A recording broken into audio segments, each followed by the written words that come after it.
जय मसी प्रभुमा सबैलाई आज प्रभुले फेरि हामीलाई यो मौका दिनुभएको छ र वचनको सेवा यस अयोग्य मान्छेलाई प्रभुले सुम्पाउनु भएको छ। साह्रै बोल्नु त म जान्दिनँ र एक दुई शब्दहरू प्रभुको वचनबाट हामी हेरेर आशिषित हुनेछौँ भन्ने मेरो आशा छ। अनि तपाईहरुले पनि आशिष पाउनुहुन्छ भन्ने आशा राखेको छु। सो वचनको सेवा गर्नुभन्दा अगाडि हामी प्रभुसँग प्रार्थना गर्नेछौँ छोटकरीमा। हाम्रो प्रेमी स्वर्गीय पिता, तपाई जो हाम्रो सबै कुरा जान्ने बाबु हुनुहुन्छ, सर्वज्ञानी, सर्वव्यापी, सर्वदर्शी, सर्वशक्तिमान परमेश्वर, यस्ता प्रभुलाई हामीले चिन्न पाएका छौं, जसको सेवा हामी गर्दछौं। प्रभु, हामी तपाईलाई स्तुति प्रशंसा गर्छौं। अब हामीलाई आज तपाईले यो सौभाग्य दिनुभयो तपाईको वचनको सेवा गर्ने हाम्रा गिब्योनका परिवारहरुसँग मिलिकन। सो यस आत्मिकी आशिषको हकदार बन्नको लागि मलाई हामी सबैलाई तपाईले तयारी गर्नुहोस्। हाम्रो हृदयलाई तयारी गर्नुहोस् तपाईको वचनलाई ग्रहण गर्नको लागि। हाम्रो कानलाई तयारी गर्नुहोस् तपाईको वचन भित्रीय कानले सुन्नको लागि। हाम्रो होठलाई तयारी गर्नुहोस् तपाईको वचन बोल्नको लागि। हाम्रो समझलाई खोल्दिनुहोस् ताकि तपाईको वचन हामी बुझ्न सकौं। हाम्रो आँखालाई खोल्दिनुहोस् दाउदले प्रार्थना गरे झैं, ताकि हामी तपाईको वचनको अद्भुत कुराहरू हामी देख्न सकौं। तपाईको क्रुसको शक्तिद्वारा हारेको शत्रु यसको पराजयको निम्ति आफै आफूलाई अनन्त बाचाको लहुको छिटकाउ मुनि ल्याउँदै बिन्ती प्रार्थना धन्यवाद मुक्तिदाता प्रभु यीशुको एकमात्र सर्वश्रेष्ठ योग्य लायक नाममा चढाउँछौं पिता परमेश्वर, सुनि ग्रहण होस्। आमेन। र प्रियहरू हो, मौका दिनुभएको छ र केही कुराहरू एक दुई कुराहरू हामी प्रभुको वचनबाट हेर्नेछौँ। विशेष गरेर आज प्रभुले मलाई हृदयमा एउटा बोझ बाँड्ने एउटा इच्छा दिनुभएको छ। अनि त्यो चाहिँ के हो भन्दाखेरि चाहिँ हराएको कुरो हामीले पाउँदाखेरि हामी कसरी आनन्दित हुन्छौं। जसलाई पनि मानवीय प्रकारले पनि, मानवीय दृष्टिकोणले पनि, भौतिक दृष्टिकोणले पनि, पार्थिव दृष्टिकोणले पनि हामी अनि त्यसलाई प्राप्त गरेपछि, पाएपछि हामी अति आनन्दित हुन्छौं। प्रभुले यही कुरोलाई मानवीय अनुसन्धानलाई या भनौं मानवीय मान्छेको खोज कोशिशलाई, प्रयत्नलाई ध्यानमा राखेर हामी कति मान्छे जाति पाएको कुरा पाउँदाखेरि खुसी हुन्छौं, प्रसन्न हुन्छौं। यो विषयमा प्रभुले हामीलाई दृष्टान्त दिएर बताउन चाहनु भएको छ। त्यो समयका, प्रभुका समयका फरिसी शास्त्रीहरू, पुजारीहरू थिए, ज्ञानी व्यक्तिहरू थिए अनि देखावटी धार्मिकता बेसी उनीहरूले गर्दथे। उनीहरूको लागि राम्रो यथार्थ सत्य कुरा बुझोस् भनेर प्रभुले दृष्टान्त दिएर उनीहरूलाई एउटा तीनवटा दृष्टान्तहरू प्रभुले बताउनु भएको कुरा हामीले लुकाको 15 अध्यायमा हामीले पाउँछौं। त्यहाँनिर तीनवटा दृष्टान्त दिएको छ लुकामा। पहिलो चाहिँ भेडाहरूको विषय लिएर। जब भेडा, कुनै एउटा भेडा हराउँछ, 100 वटा भेडा छ अरे एकजना गोठालोको, अनि 99 वटा भेडालाई छोडेर त्यो गोठालो जबसम्म त्यो एउटा हराएको भेडा भेट्दैन तबसम्म उसले खोजिबस्छ। त्यो चाहे जस्तै झ्याङमा पसेको होस्, चाहे त्यो जस्तै अप्ठ्यारो जग्गामा त्यो फसेको होस्, अड्केको होस्, लड्नु आँटेको होस्, खाडलमा पसेको होस्, मैला जग्गामा त्यो परेको होस्, तर त्यसलाई नभेटाइन्जेलसम्म त्यो गोठालोले चैनको सास लिँदैन। अब्राहमको कथामा हामीले पढ्छौं, अब्राहमलाई जब ठूलो परीक्षा परमेश्वरले ल्याउनु भयो, बल्ल बल्ल बल्ल बल्ल 25 वर्ष पर्खिन्दा पर्खिन्दा इसहाक पुत्र दिनुभएको थियो, प्रतिज्ञाको सन्तान परमेश्वरले अब्राहमलाई। त्यो प्रतिज्ञाको सन्तानलाई पनि परमेश्वरले अब्राहमलाई ठूलो परीक्षामा पारेर भन्नुहुन्छ, तिमीले जसलाई माया गर्छौ त्यो छोरा मलाई चाहियो, मलाई देऊ, बलिदान गर, बलि चढाऊ। कति ठूलो परीक्षा थियो यो। र पनि अब्राहम यति साह्रो भित्रीय हृदय उसको परमेश्वरसँग गाँसिएको थियो अनि ऊ भित्रीय प्रकारले सारा हृदयले परमेश्वरलाई प्रेम गर्ने व्यक्ति भएको कारण अनि प्रेमले जहिले पनि आज्ञाकारिता भन्ने कुरो ल्याउँछ।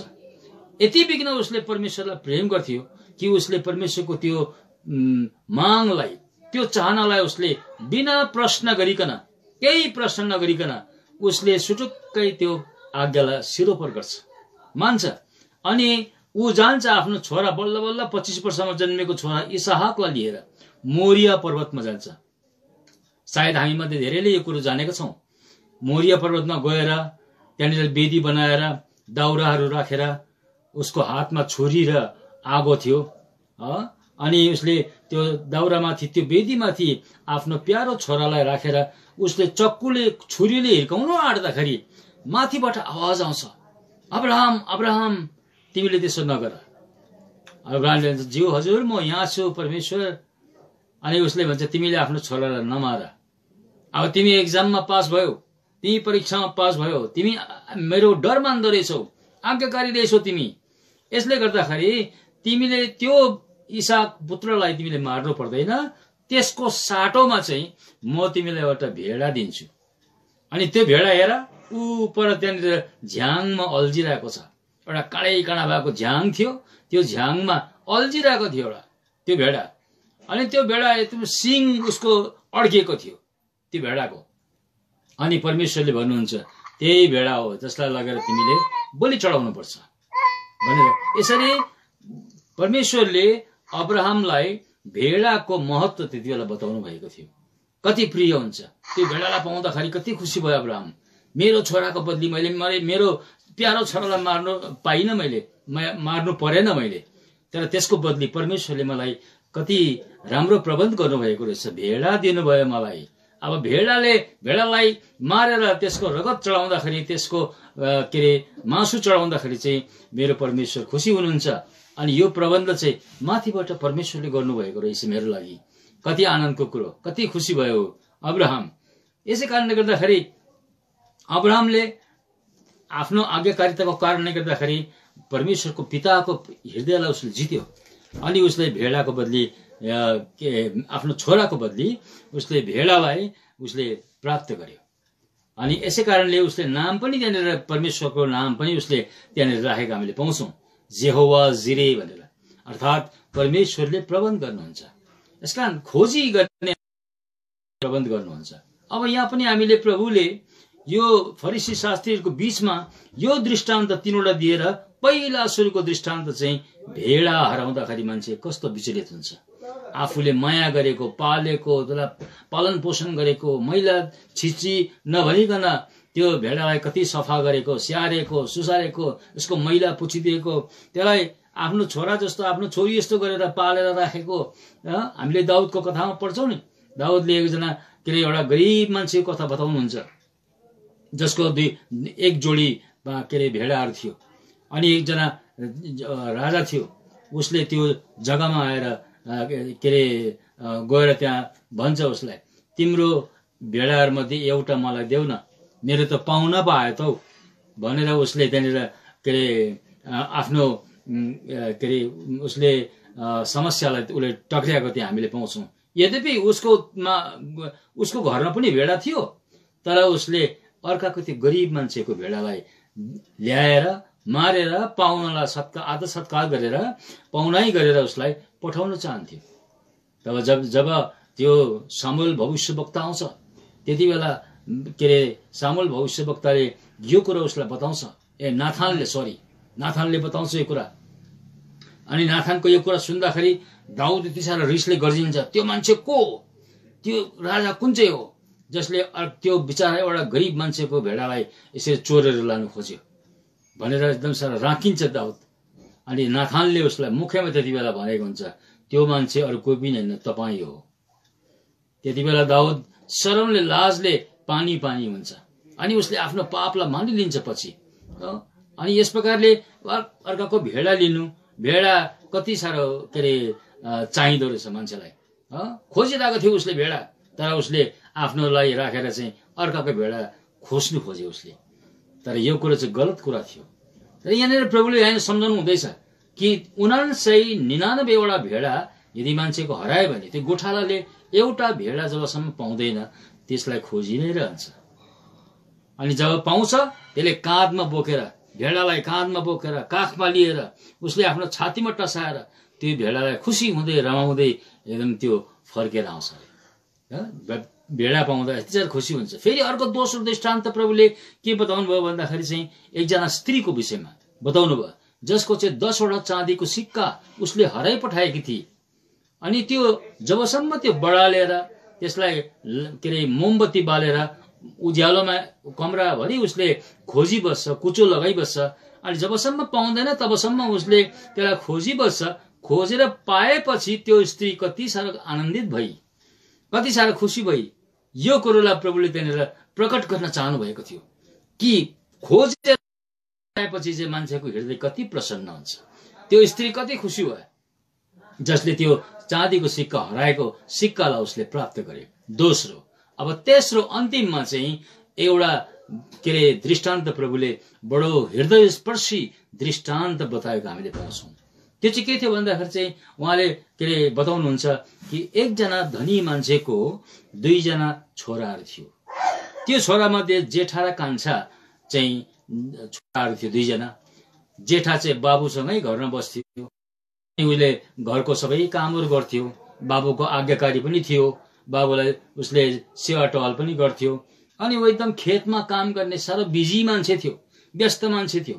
जबकि अर्को कान्छा छोरा जुन चाहिँ थियो त्यो कान्छा छोराको मति ठिक थिएन।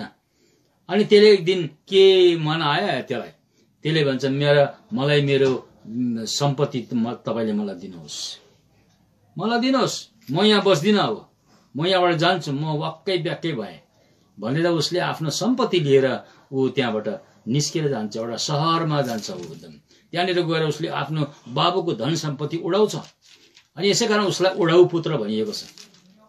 अब जबसम्म त्यो पैसा सकिँदैन तबसम्म त मन मौज गरे, उसले मस्ती गरे अनि एकदम साह्रो बेस्याहरूसँग बसिहाले।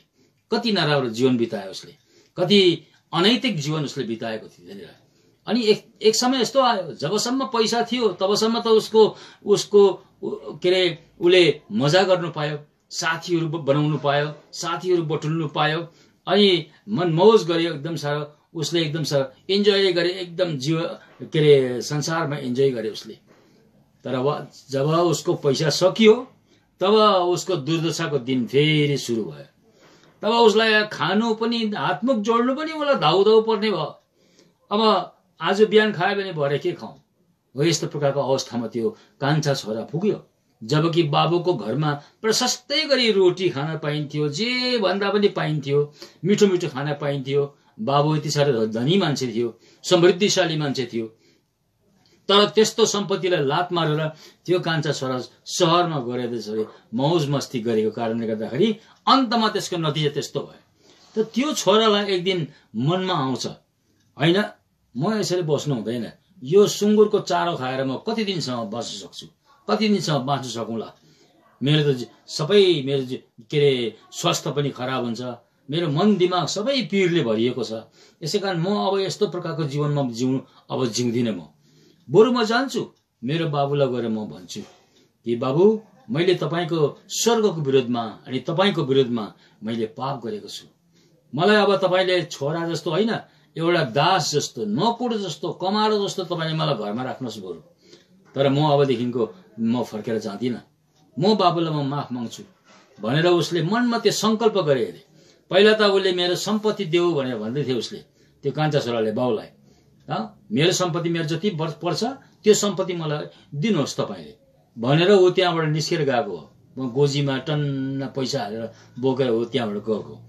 तर जब उसको दुर्दशाको दिन सुरु भयो, जब बेचैनीको दिन सुरु भयो, जब अनिकाल पर्यो, अनि जब उसलाई खानु पनि पैसा धाउधाउ पर्यो, उसको अवस्था यस्तो नीच अवस्थामा पुग्यो त्यो मान्छे, त्यो कान्छा छोरा। अब उसले पछि आएर चाहिँ उसले के सोच्छ, उसले भन्छ मलाई माफ दिनुहोस्। पहिला सुरु त मलाई सम्पत्ति दिनुहोस् भन्दै थिए, तर पछि चाहिँ मलाई चाहिँ माफ दिनुहोस् भनेर यो प्रकारको पश्चातापको हृदय लिएर त्यो कान्छा छोरा त्यहाँबाट निस्केर फर्केर आउँछ। बाबु बिचारा कति दिनदेखिको, कति महिनादेखिको त्यो छोरालाई पर्खिरहेको थियो। बाबुको हृदय यस्तो प्रेमले भरिएको रहेछ कि त्यो बाबु जबसम्म त्यो छोरा यद्यपि उसले उसको सम्पत्ति लिएर गयो तर बाबुले उसलाई क्षमा गरिसकेको रहेछ। अनि उसले कहिले मेरो कान्छा छोरा आउँछ भनेर त्यसले पर्खिरहेको रहेछ। हामीले एक पद यहाँनिर पढ्न पाउँछौँ। त्यति बेला हामीले देख्छौँ जब छोरा फर्केर आउँदै थियो घरमा आउनभन्दा निकै पर आइपुग्दाखेरि मधुरो देख्ने खालि एउटा नक्सा जस्तो मात्रै एकजना कोही मान्छे थाङ्ने माग्ने मान्छे त्यस्तो एकदम लुते लाङ्रे मान्छे ऊ परबाट आउँदैछ, लखतरान भएर आउँदैछ, थाकेर एकदम साह्रो गलेर आउँदैछ। ऊ त्यस्तो प्रकारको अवस्थामा त्यो मान्छे के अरे त्यो कान्छा छोरा फर्किँदै आउँदै गरेको त्यो बाबुले देख्छ। त्यति बेला बाबुको हृदय कति प्रेमले भरिन्छ। अनि त्यो उसको विषयमा लेखिएको छ बाबुको विषयमा कि बाबु यति साह्रो प्रेमले भरियो अरे, यति साह्रो दयाले, यति साह्रो मायाले भरियो अरे कि उसले दगुरेर गएर छोरालाई अङ्गालो मारे अरे। नभएदेखि त हामी मानवीय दृष्टिकोणले हेऱ्यो भने त्यस्तो धन सम्पत्ति बोकेर गएको उडाउनु गएको, त्यसै कारण त उडाउ पुत्र नाम दिएको छ त्यहाँ दृष्टान्तमा। त्यस्तोलाई त हामी संसारको बाबुले हो भने यदि त्यो बाबुको जग्गामा हामी नै छौँ भने पनि हामीले त्यसलाई त्यस्तो प्रकारले सहृदय स्वीकार गर्दैनौँ।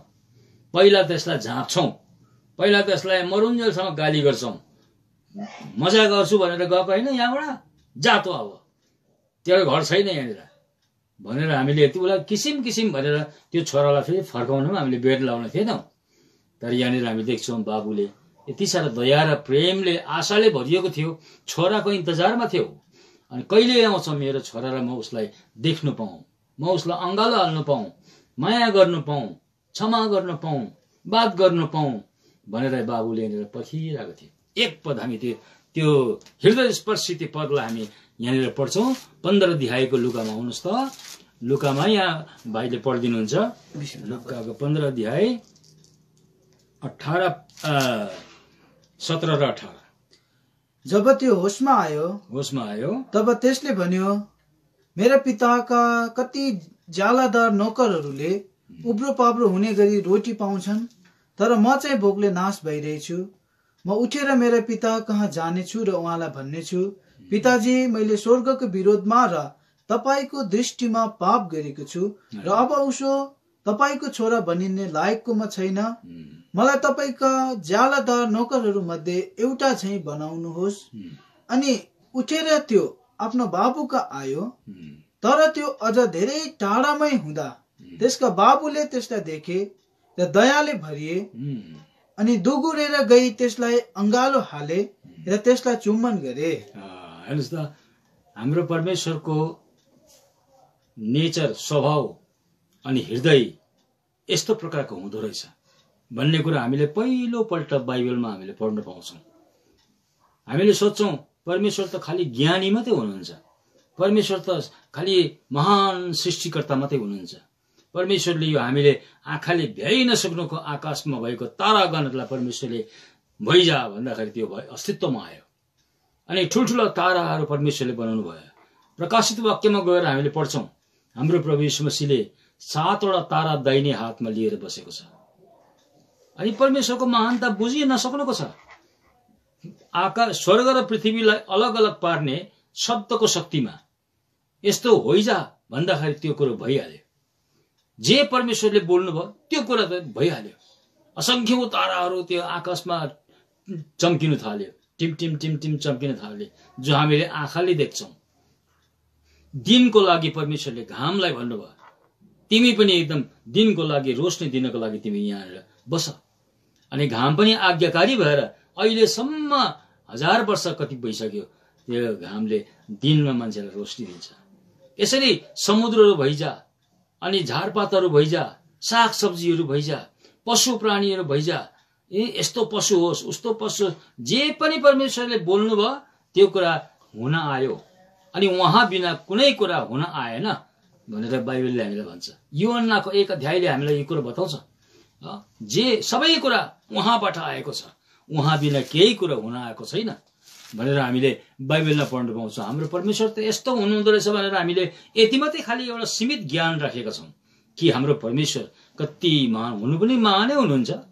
उहाँको समझ र हाम्रो समझमा आकाश पातालको फरक छ। यहाँनिर यूहन्नाको सुसमाचारमा हामीले पढ्न पाउँछौं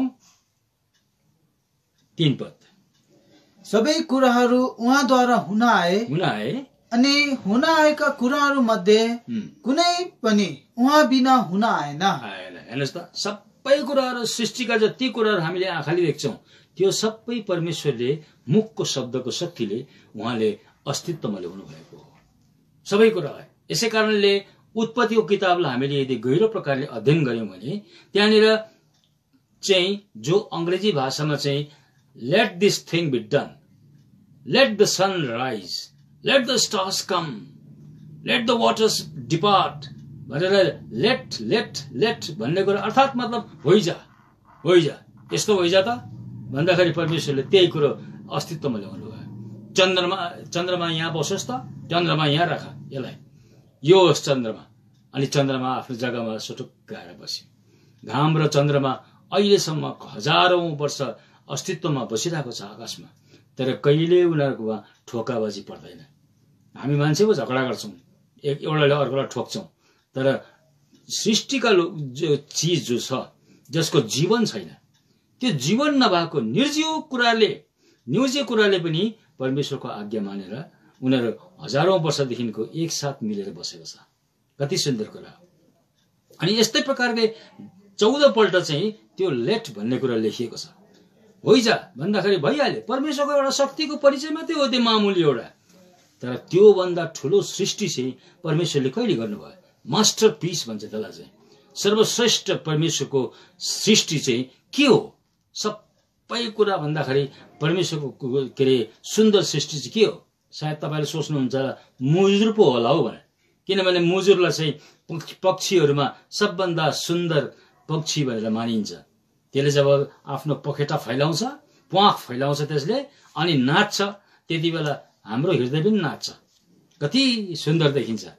तर त्यही मुजुरले आफ्नो खुट्टालाई हेर्दाखेरि चाहिँ आँसु झार्छ अरे त्यो खुट्टा चाहिँ यति साह्रो घिनलाग्दो हुन्छ अरे।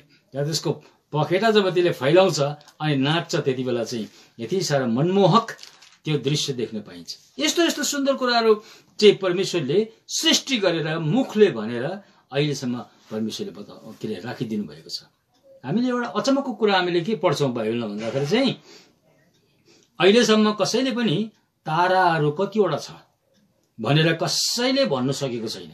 अहिलेसम्म कुनै वैज्ञानिक निस्केको छैन होला, अहिलेसम्म कुनै पनि अनुसन्धानकर्ता निस्केको छैन होला, खोजी गर्ने मान्छे निस्केको छैन होला, कोही यस्तो बुद्धिमान मान्छे अहिलेसम्म पण्डित निस्केको छैन होला जसले चाहिँ ताराको गन्ती गर्न सक्छ। ठिक ताराको गन्ती गरेर परमेश्वरलाई बताउने मान्छे को छ? कोही छैन, कसैले पनि गन्ती गर्न सकेको छैन। तर यो विश्वमा, यो ब्रह्माण्डमा एउटै मात्रै व्यक्ति छ जसले एक-एकवटा ताराको नाम जान्नुहुन्छ। कति अचम्मको कुरा हो यो। यस्तो व्यक्ति रहेछ त्यो व्यक्ति जसको चाहिँ कम्प्युटर भन्दाखेरि पनि महान धेरै गहिरो बुद्धि उहाँको शिरमा रहेछ। अनि उहाँले आफ्नो समझ, आफ्नो बुद्धिले त्यो सबै ताराहरूको के गन्ती राख्नु भएको छ अरे। कुन कुन तारालाई के भनिन्छ? ध्रुव तारा, पुच्छरे तारा, अनि एकदम त्यो के अरे कन्स्टलेसन भन्छ हो, ताराहरूको झुण्ड भन्छ, दूध मिल्की वे भन्छ, यो अनेक किसिमको नामहरू छ। यो सबै यसको गन्ती कसले गर्न सक्छ र? यो त असीमित कुरा हो, हामीले गर्नै नसक्ने कुरा हो। तर एउटै मात्रै वैज्ञानिक, एउटै मात्रै बुद्धिमान मान्छे अहिलेसम्म संसारले के अरे देखेको छ, अनि त्यो मान्छेले मात्रै त्यो ताराहरूको गन्ती के अरे थाहा पाउनु भएको छ अरे। त्यसलाई नाम काटेर बोलाउनुहुन्छ अरे। भनिन्छ बाइबलमा कि ताराहरू यति असंख्य छ अरे, यति साह्रो बेसी छ अरे, समुद्रको बलुवा जस्तो। समुद्रको बलुवालाई कसले गर्न सक्छ? परमेश्वरले भन्नुहुन्छ कि तिमीहरूको शिरको केश पनि मैले गनेको छु। हाम्रो शिरमा कतिवटा केश छ हामीलाई थाहा हुँदैन, मलाई थाहा छैन मेरो शिरमा कतिवटा केश छ, तर त्यो गन्ती चाहिँ परमेश्वरलाई थाहा छ अरे। तिम्रो शिरको एक-एकवटा केश मैले थाहा छ मलाई भनेर परमेश्वरले भन्नुहुन्छ। अनि समुद्रको बलुवासरीको तारागणको पनि हिसाब परमेश्वरले राख्दो रहेछ, किनभने सृष्टिकर्ता उहाँ हो नि त। सृष्टि उहाँले नै गर्नुभएको। सृष्टिकर्तालाई सृष्टिको ज्ञान हुन्छ, सृष्टिको हिसाब किताब थाहा हुन्छ, नभए अरू कसैलाई थाहा हुँदैन। अनि त्यो व्यक्ति चाहिँ को होला? हामीले कसलाई त्यस्तो सम्झिन सक्छौँ? को साइन्टिस्ट त्यस्तो होला? ब्रिटेनबाट निस्किएको हो कि न्युजिल्यान्डबाट निस्किएको हो कि इङ्ल्यान्डबाट निस्किएको कि अमेरिकाबाट निस्किएको, कहीँबाट निस्किएको होइन। तर त्यो व्यक्ति चाहिँ एक दिन परमेश्वरले स्वर्गबाट पठाउनु भएको हो। अनि तिनको नाम चाहिँ थियो प्रभु येशू ख्रिस्ट। उहाँले मात्रै ताराहरूको गन्ती गर्न जान्नुहुन्छ अरे। यस्तो ज्ञान भएको परमेश्वर हामीले पाएका छौँ। आउनुहोस् त, भजन संहितामा 145 अध्यायमा हामीले पढ्छौँ कि हाम्रो परमेश्वरले मात्रै, प्रभु येशूले मात्रै एक एकवटा ताराको गन्ती गर्न सक्नुहुन्छ अरे, भन्नु सक्नुहुन्छ अरे। उहाँले चाहिँ ताराहरू कतिवटा छ? 147 अध्याय 4 पद 4 र 5। उहाँले ताराहरूको संख्या बताउनुहुन्छ, उहाँले ती सबैलाई नाम काढी काढी बोलाउनुहुन्छ। हेर्नुहोस् त। अनि 5 पद, हाम्रा प्रभु महान र अति शक्तिशाली हुनुहुन्छ, उहाँको समझ अपार छ। बुझि नसक्नुको छ। हाम्रो ज्ञान र परमेश्वरको ज्ञानमा कहाँ तुलना गर्न सकिन्छ? त्यो सोच्नै सकिँदैन, कल्पनै गर्न सकिँदैन। उहाँ त ज्ञानको भण्डार हुनुहुन्छ, उहाँ बुद्धिको सागर हुनुहुन्छ। हाम्रो सीमित ज्ञानले हामीले केही बोल्न सक्दैन। त्यस कारणले कि यदि कोही व्यक्ति यस्तो ज्ञानी छ, यस्तो बुद्धिमान भएको छ भने, जसले आफैले यो आकाशको ताराहरू, स्वर्ग पृथ्वीलाई छुटाउनु भयो, सबै सृष्टिको सृष्टि गर्नुभयो, सृजना गर्नुभयो, त्यस्तो व्यक्ति छ भने चाहिँ, अनि उहाँले नै यो सबै सृष्टिहरू बनाउनु भएको हो। 14 पल्ट लेट भन्ने कुरा, होस् भन्ने कुरा बाइबलमा बताइएको छ। त्यति बेला परमेश्वरले भन्नुभयो अरे यस्तो होस् भन्दा भयो। तर अर्को मिठो कुरा चाहिँ के छ भन्दाखेरि चाहिँ, यही व्यक्ति ईश्वरले, यही परमेश्वरले चाहिँ, जसले चाहिँ होस् भन्दाखेरि चाहिँ भइहाल्यो। कस्तो कस्तो महान महान सृष्टि हामीले के अरे सुन्छौँ। परमेश्वरले यस्तो बनाउनु भयो अरे। चरा चुरुङ्गी हेर्नुहोस् न, समुद्रको माछाहरू हेर्नुहोस् त, किसिम किसिमका हजारौं भेराइटीको माछा छ, हजारौं स्पेसिसको माछाहरू छ, किरा फटेङ्ग्राहरू त्यस्तै छ। अब त्यो सोचै नसक्नुको, हामीले त्यस्तो कहिले देखेको पनि छैनौँ, कहिले त हामीले त्यो सुनेको पनि छैन होला। कति होला पशु प्राणीहरू हेर्नुहोस् त, त्यस्तै प्रकारको बनाएको छ परमेश्वरले। अद्भुत अचम्मको कुरा परमेश्वरले सृष्टि गर्नुभएको छ। तर हामीले यो भन्दाखेरि पनि महान ठुलो कुरा चाहिँ अर्को चाहिँ के हो भन्दाखेरि चाहिँ, हामी मान्छे चाहिँ त्यो परमेश्वरको सबभन्दा सुन्दर, सर्वोत्तम, सर्वश्रेष्ठ, हामी अनुपम सृष्टिहरू हौँ, जसलाई हामीले अङ्ग्रेजीमा चाहिँ मास्टर पिस भन्छ। हामी चाहिँ एकदम साह्रो मास्टर, क्या सृष्टिको सबभन्दा ठुलो कुरो, सृष्टिको सबभन्दा उत्तम कुरो, जसलाई बनाउनुको लागि परमेश्वरले होस् भन्नु भएन। सबै कुरा बनाउँदाखेरि होस् भने परमेश्वरले, अनि आइहाले, भइहाले। तर मान्छेलाई बनाउँदाखेरि चाहिँ परमेश्वरले होस् भन्नु भएन। त्यति बेला मान्छेलाई परमेश्वरले के गर्नुभयो? भुइँको माटोबाट, धुलोबाट निकाल्नु भयो। एउटा स्ट्याचु बनियो, मूर्ति मात्रै बनियो, त्यसमा जीवन त छैन, निर्जीव हो। त्यो के काम लागेर थियो? यसै कारण परमेश्वरले मान्छेको नाकबाट जीवनको श्वास फुकेर, त्यही श्वास चाहिँ मान्छेको आत्मा बनियो। अनि त्यो आत्मा र शरीर जब मान्छेको जब जोडियो, त्यो जोडिँदाखेरि त्यसको प्रतिक्रिया चाहिँ के भयो? त्यो चाहिँ प्राण निस्क्यो मान्छेको। तब मान्छे चाहिँ बोल्नु थाल्यो, हाँस्नु थाल्यो, भावना आउनु थाल्यो उसलाई, अनि बुद्धि आउनु थाल्यो, समझ आउनु थाल्यो, उसलाई खुसी लाग्थ्यो, उसलाई रुनु मन लाग्थ्यो। यो सबै हाम्रो जो भावनात्मक जो हाम्रो तत्त्वहरू छ, यो चाहिँ आत्मा र शरीरको जोडले गर्दाखेरि चाहिँ यो कुरा सृष्टिमा आएको। अनि यति मात्र नभएर यही सबभन्दा सर्वोत्तम सृष्टिलाई प्राप्त गर्नको लागि चाहिँ प्रभु यीशु ख्रीष्ट आफै संसारमा आउनुभयो।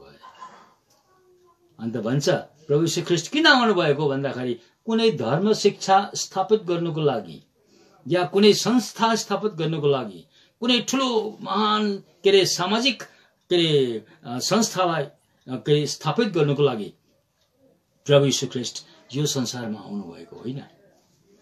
तर उहाँ मान्छेलाई खोज्दै मान्छेलाई बचाउनुको लागि, मान्छे पापमा हराएको छ, त्यो असंख्यौं मान्छेहरूलाई हराएकोलाई खोज्नुको लागि, त्यसलाई बचाउनुको लागि भेडाला जस्तै आफ्नो काँधमा, आफ्नो काखमा लिएर त्यसलाई उद्धार गर्नुको लागि, निकालेर ल्याउनुको लागि, स्त्रीले हराएको सिक्का जस्तो त्यसलाई मोमबत्ती बालिकन दियो जलाइकन उसलाई खोज्नु, उसलाई भेटाउनु, खुसी हुनु, अनि त्यो उडौ पुत्र कान्छा छोरा जस्तो त्यहाँ फर्केर आउने त्यसलाई मन दिनु, अनि त्यो व्यक्ति फर्केर कहिले आउँछ भनेर पर्खिने, त्यो चाहिँ त्यसको लागि चाहिँ प्रभु यीशु ख्रीष्ट यो संसारमा आउनुभयो।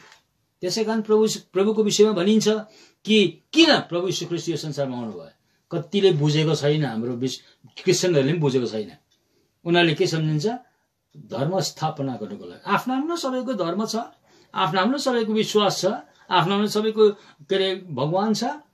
यसै कारणले गर्दाखेरि हामीले आफ्नो जे छ त्यसैलाई पुज्नुपर्छ भन्ने मान्छेको एउटा फेक, एउटा क्या धमिलो, एउटा के अरे यथार्थ रहित एउटा विश्वास मान्छेको छ। तर वास्तवमा चाहिँ हाम्रो प्रभु यीशु ख्रीष्ट चाहिँ मान्छेलाई त्यो स्थापित गर्नुको लागि, संस्था बनाउनलाई, धर्म परिवर्तन गर्नुको लागि चाहिँ कहिले पनि आउनु भएको होइन। तर प्रभु यीशु ख्रीष्ट पापीहरूलाई बचाउनको लागि, पापीहरूलाई खोज्नको लागि, खोजेर बचाउनको लागि उहाँ चाहिँ आउनु भएको हो भनेर चाहिँ स्पष्ट प्रकारले हामीले लेखेको पाउँछ। लुका 19 अध्याय, लुकाको किताब 19 अध्याय, यसको हामीले यहाँनिर पढ्छौँ 10 पदमा।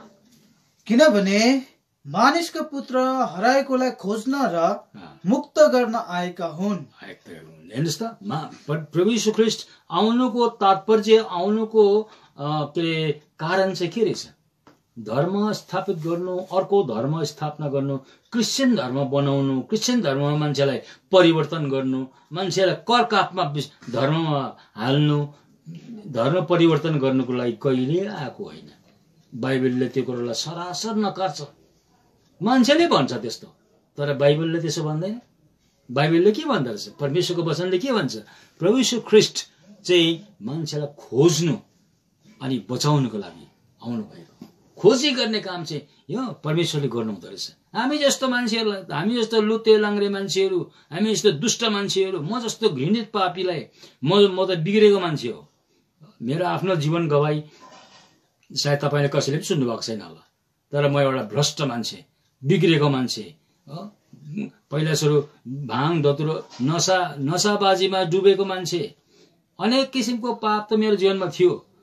त्यो सब वर्णन गरिसक्नु छैन। अब अहिले भन्नु पर्यो भने त्यो त 1.5-2 घन्टा लाग्छ। तर यस्तो म जस्तो भ्रष्ट मान्छेहरू, दुष्ट मान्छेहरू, खत्तम मान्छेहरू, मत्थु मान्छेहरू, यस्तो मान्छेलाई खोज्नु, बचाउनु, क्षमा गर्नु, जीवन दिनु, त्यो कारणले प्रभु यीशु आउनु भएको हो नि। यो कुरो चाहिँ हामीले एकदम मनमा विश्वास गरेर लिनुपर्छ। यसै कारण भन्छ चोर चाहिँ चोर्नु र घात गर्नुलाई आउँछ।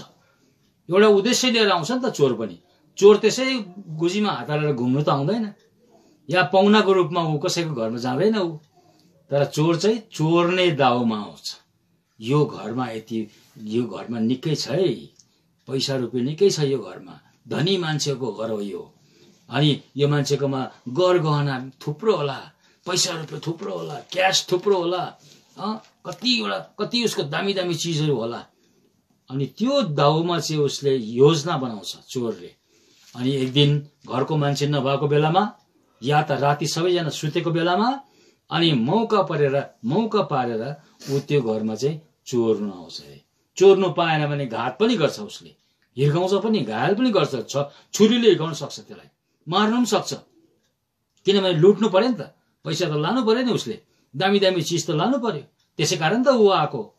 यसका चोरको उद्देश्य के हुन्छ भन्दा चाहिँ चोर्नु, घात गर्नु अनि नाश पार्नु। अब त्यस्तै प्रकारले अर्को के अरे सकारात्मक दृष्टिकोणले हामीले हेर्यौं भने प्रभु यीशु ख्रीष्ट चाहिँ मान्छेलाई जीवन दिनु अनि प्रशस्त गरी जीवन दिनको लागि आउनु भएको हो। अनि त्यो बाहेक अरू कुनै कारण प्रभु यीशु आउनुको कारण छैन। धर्म परिवर्तन गर्नु कहिले पनि लेखेको बाइबलमा कहीँ पाउनुहुन्न तपाईँले।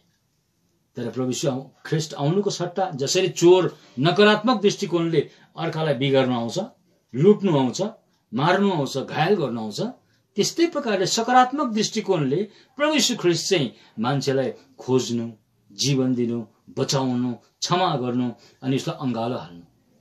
त्यो कारणले प्रभु यीशु ख्रीष्ट आउनु भएको हो। यूहन्ना 10 अध्याय पढ्नु त भाइ, यूहन्ना 10 अध्याय 10 पद। चोर त चोरु र मारु र नष्ट पारु भनेर मात्र आउँछ, म चाहिँ तिनीहरूले जीवन पाउन् र झन् प्रशस्त गरी पाउन् भनी आएको हुँ। हेर्नुहोस् त, प्रभु यीशु ख्रीष्टले आफैले भन्नुहुँदैछ, म किन आएँ? म कुनै गलत कारणले, गलत इच्छाले म यहाँ संसारमा आएको होइन, तर मान्छेलाई जीवन दिनु, मान्छेलाई पापको क्षमा दिनु, मान्छेलाई खोज्नुलाई, मान्छे हराएको मान्छेलाई खोज्नुलाई, उसलाई एउटा नयाँ जीवन दिनुको लागि, परमेश्वरसँग जोड्नुको लागि, उसलाई प्रशस्त गर्ने जीवन दिनको लागि पो म आएको हो त। तर मान्छेले कति गलत सम्झिन्छ। प्रभु यीशु ख्रीष्टलाई विश्वास गरे भने मलाई समाजले के भन्ला, आमा बाउले के भन्ला, घरबाट मलाई निकालिदिन्छ, समाजले मलाई बहिष्कार गर्छ, सोशल बोयकट गर्छ, मलाई के अरे पञ्चायतले के भन्ला, मेरो शाखा सन्तान परिवारले मलाई के भन्ला, यो कुरापट्टि पो उसले सोच्न थाल्छ। जबकि उसलाई जीवनले पर्खिरहेको छ। उसले यदि जीवन विश्वास गर्नु हो भने उसले एउटा मजाको जीवन, एउटा ईश्वरीय जीवन, एउटा खास पाउनु पर्ने मान्छेले जीवन, त्यो जीवन उसले पाउँछ नि। हामीले विश्वास नगर्नु, तपाईले विश्वास नगर्नु, मैले विश्वास नगर्नु, त्यसको एउटै कारण हुन्छ। त्यो चाहिँ कारण के हो भन्दाखेरि चाहिँ तपाईले प्रभु यीशु ख्रीष्टलाई विश्वास गर्नुभयो भने, उहाँलाई ग्रहण गर्नुभयो भने चाहिँ तपाईले जीवन पाउनुहुन्छ, ईश्वरको जीवन पाउनुहुन्छ, परमेश्वरले जिउने जीवन पाउनुहुन्छ, मृत्युपछि जिउने जीवन पाउनुहुन्छ। निश्चयताको साथमा तपाईले त्यो पुनरुत्थित जीवन, जसरी प्रभु यीशु ख्रीष्ट पुनरुत्थित हुनुभयो त्यसरी नै तपाईले एउटा पुनरुत्थित जीवन, एउटा खास सामर्थ्य जीवन तपाईले प्राप्त गर्नुहुन्छ। यसो प्रभु यीशु ख्रीष्टले आफै भन्नुभएको छ, तिमीले मलाई किन विश्वास गर्दैनौ? एउटै कारण छ। के कारण हो? यूहन्ना 5 अध्याय, यूहन्नाको किताब 5 अध्याय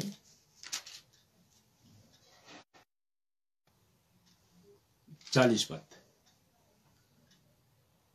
अनि तिमीहरू जीवन पाउनलाई म कहाँ आउन इच्छुक छैनौ। हेर्नुहोस् त, कति मान्छेको मनको कुरा, भित्र मान्छेको इच्छा जे हुन्छ नि, त्यो सबै साइकोलोजीहरू परमेश्वरलाई थाहा छ।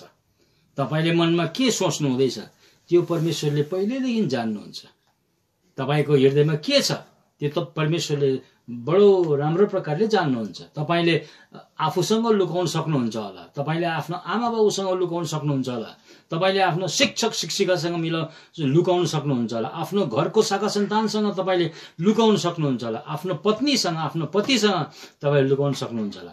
तर प्रभु यीशु ख्रीष्टले तपाईको हृदयमा के छ त्यो प्रभु यीशु ख्रीष्टसँग तपाईले कहिले लुकाउन सक्नुहुन्न। परमेश्वर सर्वज्ञानी हुनुहुन्छ, सब कुछ जान्ने उहाँ परमेश्वर हुनुहुन्छ। यसकारण तपाईले किन विश्वास गर्नु हुँदैन प्रभु यीशु ख्रीष्टलाई? त्यसको एउटै कारण छ, किनभने तपाईले विश्वास गर्नुभयो भने चाहिँ शैतान हार खान्छ नि त। तपाईले जीवन पाउनुहुन्छ, तपाईले प्रशस्त गरी जीवन पाउनुहुन्छ, मृत्युपछि जिउने जीवन तपाईले पाउनुहुन्छ, एउटा उद्धारको निश्चयता तपाईले पाउनुहुन्छ, शान्तिले भरिएको हृदय तपाईले प्राप्त गर्न सक्नुहुन्छ। यसै कारण तपाईले ग्रहण गर्नुहुन्न। त्यसै कारण तपाईँ, अनि यही कुरोमा चाहिँ शैतान खुसी छ। तपाईसँग शैतान यति साह्रो आनन्दित छ किनभने तपाईँ चुप लागेर बस्नु भएको छ, प्रभु यीशु ख्रीष्टलाई विश्वास गर्नुहुन्न। अनि यही कुरो चाहिँ शैतानले चाहन्छ। तर यदि तपाईले सकारात्मक सोच लिएर त्यो कान्छा छोरा जस्तो, उडो पुत्र जस्तो होइन, यो जीवन चाहिँ जिएर चाहिँ नहुने रहेछ, बरु म उठ्छु, म उठेर बरु म मेरो पिता कहाँ जान्छु, मेरो बाबुले मलाई पर्खिरहेको होला, मेरो बाबुले मलाई कहिले पनि त्यसरी कडा शब्द कहिले मलाई भन्नुभएको छैन, उहाँले त मलाई केही भन्नुभएको थिएन, माग्ने त मै हो नि, त्यति बेला मेरो धन सम्पत्ति मलाई देऊ, मेरो भाग देऊ भन्ने मान्छे त मै हो, मेरो बाबु होइन। यसकारण मैले कठोर व्यवहार गरेको छु नि, मेरो पिताले त केही भन्नुभएको छैन मलाई। यसकारण म उठेर जान्छु अनि बाबुलाई भन्छु, बाबु मैले तपाईँको स्वर्गको विरुद्धमा मैले पाप गरेको छु, यसकारण मलाई तपाईँले क्षमा गर्नुहोस्, मलाई तपाईँले छोराको जस्तो होइन तर एउटा नोकर जस्तो गरेर मलाई घरमा राख्नुहोस् बरु, तर त्यस्तो खालको जिन्दगी म जिउन सक्दिनँ भनेर उसले मनमा अठोट गर्छ। यो मनमा अठोट गर्नु अनि यो मनमा प्रकट गर्नु, यो कुरोलाई चाहिँ एकदम परमेश्वरले मन पराउनुहुन्छ। हेर्नुहोस् त, यहाँ लुकामा हामीले जो दृष्टान्त पढ्यौं, यो दृष्टान्तमा यो कान्छा छोराले के भन्दो रहेछ हेर्नुहोस् त। लुका 15 अध्याय, अब समयले पनि अनुमति दिन छोड्यो होला र हामी अब एकछिन मात्रै खाली अब क्लोज गरिहाल्छौँ। लुका 15 अध्याय, यहाँनिर यो छोराले के भन्छ यहाँनिर 17-18 पढ्नुहोस् त। जब त्यो होसमा आयो तब त्यसले भन्यो, मेरा पिताका कति ज्यालादार नोकरहरूले उब्रो पाब्रो हुने गरी रोटी पाउँछन्, तर म चाहिँ भोकले नाश भइरहेछु। म उठेर मेरा पिता कहाँ जानेछु र उहाँलाई भन्नेछु, पिताजी, मैले स्वर्गको विरोधमा र तपाईको दृष्टिमा पाप गरेको छु। हेर्नुहोस् त, कस्तो उसले अठोट गर्छ, एउटा निर्णय लिन्छ उसले, एउटा मतलब के डिसाइड गर्छ उसले कि म अबदेखि यस्तो जीवन जिउँदिन, वाक्कै भए म पैसा रुपियाँले मान्छेलाई धन सम्पत्तिले चाहिँ साँचो शान्ति नदिँदो रहेछ, यसै कारण म अब उठ्छु। यो थोत्रे जीवन, यो थाङ्ने जीवन, यो दुर्गन्धपूर्ण जीवन म अब छोडिदिन्छु, बरु मेरो बाबुकोमै जान्छु नि। मेरो बाबुको घरमा जे खान्छ खाऊ, कति खान्छौ खाऊ, प्रशस्तै छ, जे माग्दाखेरि पनि के अरे पाउन सकिन्छ, तर म यहाँनिर भोको मरिरहेको छु। यो कस्तो खालको जीवन म जिउँदैछु, यसकारण म अब उठ्छु, जान्छु। अनि यो निर्णयको परमेश्वरले आदर गर्नुभयो। यस्तो प्रकारको निर्णय तपाईँले लिनुहुन्छ भने तपाईँको विश्वासलाई परमेश्वरले इज्जत गर्नुहुन्छ, आदर गर्नुहुन्छ, सम्मान दिनुहुन्छ। अनि तपाईँ एउटा कस्तो प्रकारको प्रेम दया परमेश्वरले दिएर तपाईँलाई एउटा सबभन्दा दामी पोसाक दिनुहुन्छ अरे, अनि नयाँ जुत्ता दिनुहुन्छ अरे, त्यहाँदेखि हातमा औँठी दिनुहुन्छ अरे, दामी दामी लुगाहरू, साफ सफाई गरिवरी तपाईँ एउटा भिन्दै प्रकारको मान्छे, एउटा परिवर्तित मान्छे, हृदय परिवर्तन भएको मान्छे भएर तपाईँ फेरि अर्को व्यक्ति भएर निस्किनुहुन्छ।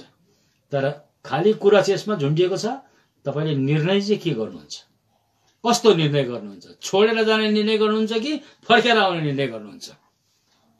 हाम्रो पिताको एउटा कस्तो प्रकारको स्वभाव छ भने नि, यदि कोही पापी पस्तापी भएर यदि आउँछ भने, फर्केर आउँछ भने उसलाई परमेश्वरले पिताले क्षमा गर्नु मात्रै होइन, तर दगुरेर गएर उसलाई क्षमा गरेर उसलाई अङ्गालो हालेर चुम्बन गर्नुहुन्छ अरे। कति मिठो कुरा। तपाईँले कहिले सुन्नु भएको छ परमेश्वर दगुर्छ भनेर? तर हाम्रो परमेश्वर चाहिँ, हाम्रो बाबु चाहिँ दगुर्नु हुँदो रहेछ। उहाँ त एकदम साह्रो रनर पो रहेछ त।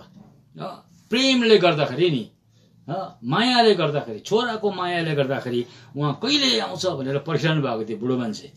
अनि त्यो छोरा आइसकेपछि उहाँ हतार हतार गरेर हस्याङ पस्याङ भएर दगुरेर जानुभयो अरे। दगुरेर भन्ने शब्द छ है त्यो, है 20 पदमा पढ्नु त। अनि उठेर त्यो आफ्नो बाबु आयो, तर त्यो अझ धेरै टाढामै हुँदा त्यसका बाबुले त्यसलाई देखे र दयाले भरिए अनि दगुरेर गई त्यसलाई अङ्गालो हाले र त्यसलाई चुम्बन गरे। हेर्नुहोस् त कस्तो प्रेम, दगुरेर गयो अरे। पहिला पहिला त हामी प्रभुलाई विश्वास नगर्दाखेरि, अब त्यस्तै संसारिक जीवन बिताउँदाखेरि म चाहिँ सिनेमाको क्रेजी, सिनेमा भनेपछि यति साह्रो म भुतुकै हुन्थेँ। हरेक सिनेमा हेरौँ जस्तो लाग्थ्यो, एउटै सिनेमा दुईपल्ट तीनपल्ट हेर्दै, यस्तो प्रकारको सिनेमाको दिवाना क्या एकदम साह्रो। अन्त त्यसमा चाहिँ एकदम साह्रो के अरे प्रेमिकालाई भेट्नको लागि प्रेमी यति साह्रो दगुर्दै आउँछ। किन आयो? मायाले गर्दा नि, प्रेमले गर्दा। फेरि प्रेमीलाई भेट्नुको लागि प्रेमिका यति साह्रो के अरे सबै कुरो एकदम पन्सायोरी, एकदम समाजको डर पनि नराखिकन दगुर्दै दगुर्दै दगुर्दै आउँछ। किन आयो? उसको प्रेमीले उसलाई पर्खिरहेको छ नि त। उसको हृदय मायाले भरियो। मेरो प्रेमी आएछ, मेरो प्रेमिका आएछ, मेरो छोरा आएछ, मेरो छोरी आएछ भनेर यो बाबुको पनि हृदय यसरी नै दयाले भरियो अरे अनि दगुरेर गयो अरे। त्यसै कारण एउटा पद चाहिँ हाम्रो पुरानो नियममा हामीले पाउँछौँ, त्यहाँनिर लेखिएको छ, हाम्रो बाबु चाहिँ टाढोबाट हेरेर उहाँले के अरे भन्नुहुन्छ अरे, मैले तिमीलाई अनन्तको प्रेमले प्रेम गरेको छु। कति मिठो कुरा। हेर्नुहोस् त, यहाँ जेरेमिया 31 अध्याय 3 पद पढ्नुहोस् त। परमप्रभु यसो भन्दै टाढाबाट मका देखा पर्नु भएको छ। टाढाबाट मसँग देखा पर्नु भयो। अनन्त प्रेमले मैले तँलाई प्रेम गरेको छु। हजुर, यसै कारण करुणाले मैले तँलाई खिचेको छु। हजुर, कति मायाले भरिएको हृदय रहेछ है बाबुको, कति क्षमाशील हृदय। उसलाई त कठोर दण्ड पो दिनुपर्ने। अहिले दुःख पाएर आइस, अब तेरो लागि यो घर छैन भनेर उसलाई झाँपेर पठाउनु पर्ने थियो। उसलाई त गाली गरेर पठाउनु पर्ने थियो वास्तवमा। तर यहाँनिर बाबुको हृदय तीक्ष्ण प्रेम र दया र मायाले भरिएको थियो। कहिले आउँछ मेरो छोरा? अनि ऊ टाढोबाट हेरेर बुढो मान्छेले उसलाई यहाँनिर भन्दै गरेको हामीले यो उडौ पुत्रको लागि यो लागू हुन्छ। यहाँ भन्छ मैले तिमीलाई अनन्तको प्रेमले प्रेम गरेको छु। यो अनन्तको प्रेमलाई बुझ्नुको लागि चाहिँ नि हामीले त्यो कान्छा छोरालाई जो औँठी दियो त्यो औँठीलाई हामीले दृष्टान्तमा लिनुपर्छ। औँठी किन लगाइदियो? बाबुले किन भन्यो नौकरलाई यसलाई राम्रो औँठी लगाइदियो? सायद सुनको औँठी थियो होला। दामी औँठी भनेपछि त अब सुनको नै हुनुपर्ने हो। त्यो औँठी लगाइदियो भनेर त्यो औँठी लगाइदिनु लगायो अरे। किन लगाइदिएको औँठी? तपाईँले बुझ्नु भएको छ यसको अर्थ? किनभने औँठीको चाहिँ टुप्पो पनि हुँदैन, फेद पनि हुँदैन, त्यो गोलो मात्रै हुन्छ। त्यसको मतलब हो हाम्रो परमेश्वरले जो हामीलाई प्रेम गर्नुहुन्छ त्यसको सुरु पनि छैन, अन्त पनि छैन।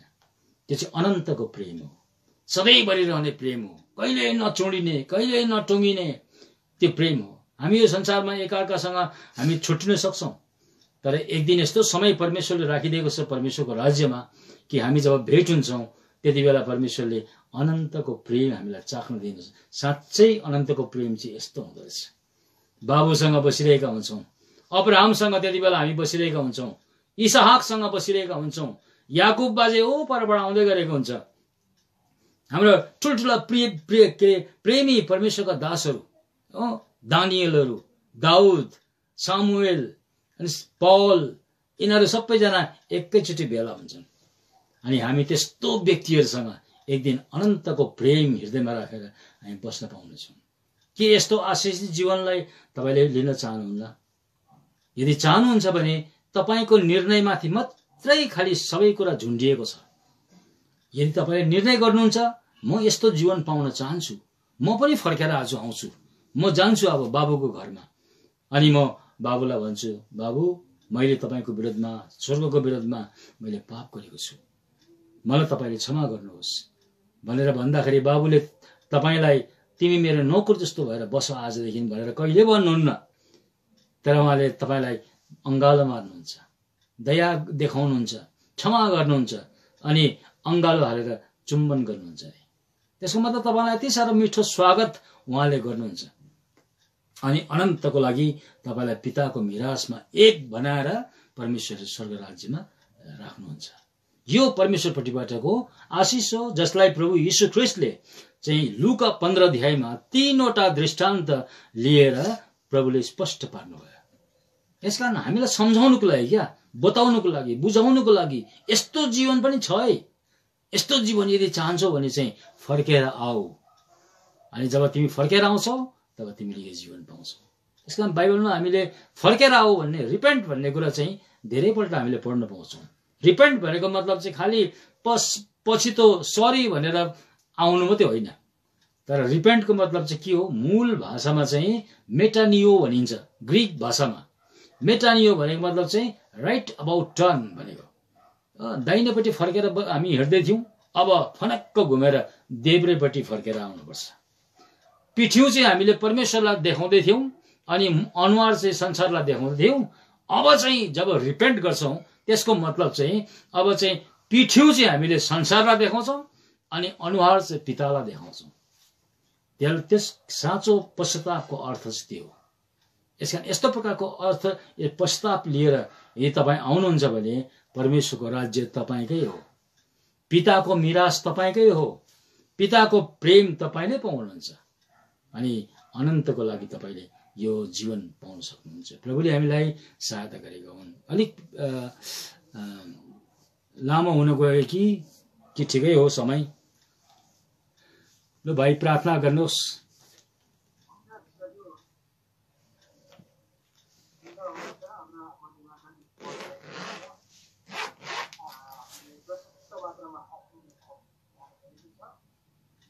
धन्यवाद होस् हाम्रो दाजुभाइ धन्यवाद दिन्छौँ। देखाउँ